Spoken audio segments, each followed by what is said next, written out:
Welcome back to sweety cooking channel అండి. Today recipe వచ్చేసి పచ్చి పులుసు. చాలా టేస్టీగా ఉంటుందండి. Simple and easy recipe. ఒక్కసారి మీరు కూడా ఈ ఫుల్ వీడియో చూసి ట్రై చేయండి. నేను ముందుగానే చింతపండు అనేది నానబెట్టుకున్నాను 10 నిమిషాల ముందు. ఇలా నానడం వల్ల గుజ్జు అనేది మంచిగా వస్తుందండి.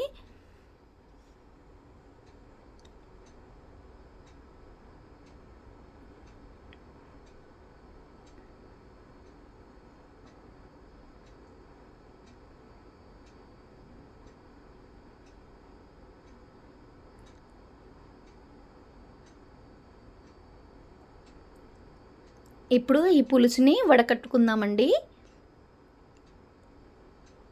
మీకు ఇలా రాకపోతే ట్రీ స్ట్రైనర్ ఉంటుంది కదా, దాంట్లో అయినా వడకట్టుకోవచ్చు. ఇలా మొత్తం వడకట్టుకున్న తర్వాత దీంట్లో తగినంత వాటర్ అనేది వేసుకోవాలి. పులుపుకు తగ్గట్టుగా వేసుకోండి. ఒకేసారి చింతపండు పులుసు అంతా పిండుకొని వేసుకోవడం వల్ల పులుపు ఎక్కువైపోయిద్దండి. రుచి చూసుకున్న తర్వాత ఒకవేళ సరిపోకపోతే మళ్ళీ వేసుకోవచ్చు. ఇప్పుడు ఇందులోనే 1 టేబుల్ స్పూను సాల్ట్ వేసుకుందాము. ఒక మీడియం సైజు చిన్న ముక్కలుగా కట్ చేసి ఉల్లిపాయ ముక్కలను వేసుకొని దీంట్లోనే 4 పచ్చిమిర్చి ముక్కలు కూడా వేసుకోవాలి. ఇందులోనే 1/2 టీ స్పూను కారం కూడా వేసుకొని ఇందులోనే కొంచెం కరివేపాకు, కొంచెం కొత్తిమీర కూడా వేసుకోవాలి. వేసుకొని వీటన్నిటిని మంచిగా కలుపుకోవాలి. పులుసులో కలిసేదాకా మంచిగా కలుపుకోవాలండి. నేను చూపిస్తున్న విధంగా కలుపుకోండి.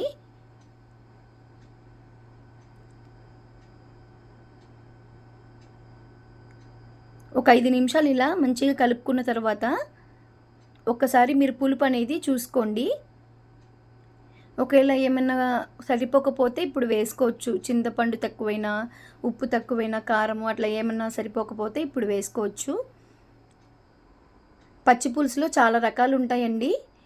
ఇది ఒక రకం. అందులో అన్నీ పచ్చిగా వేసుకొని చేసేది. ఇంకోటి ఏంటంటే ఏంచి చేసుకునేది కూడా ఉంటుందండి. ఇంకెప్పుడైనా చూపిస్తాను వీడియోలో.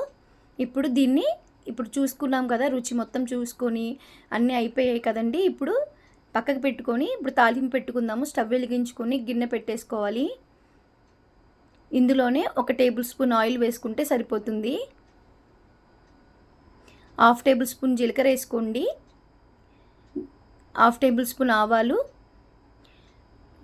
4 వెల్లిపాయ రెబ్బలు దంచి వేసుకోండి.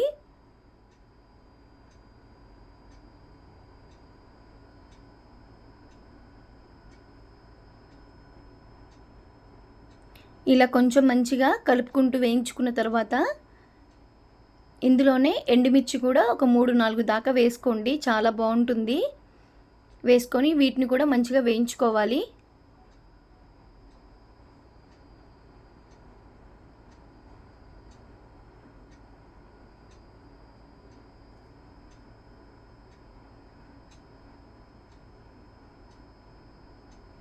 ఇందులోనే కడిగి పెట్టుకున్న కరివేపాకు కూడా వేసుకొని కలుపుకోవాలి.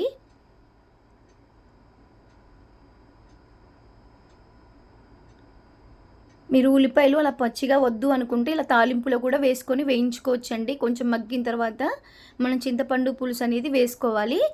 ఇప్పుడు ఇందులోనే ఒక 1/2 టీ స్పూన్ పసుపు కూడా వేసుకోవాలి. వేసుకొని మంచిగా కలుపుకున్న తర్వాత పోపు కూడా మంచిగా వేగిపోయింది కదండి. ఇప్పుడు మనం ముందుగా కలిపి పెట్టుకున్న చారు అనేది వేసుకోవాలి. వేసుకొని మంచిగా కలుపుకోవాలి. ఇది ఏమి పొంగు అలాగే ఏం రానవసరం లేదండి. ఒక 5 నిమిషాలు ఇలా ఉంటే సరిపోతుంది స్టవ్ పైన. ఎంతో టేస్టీగా ఉండే పచ్చి పులుసు అండి.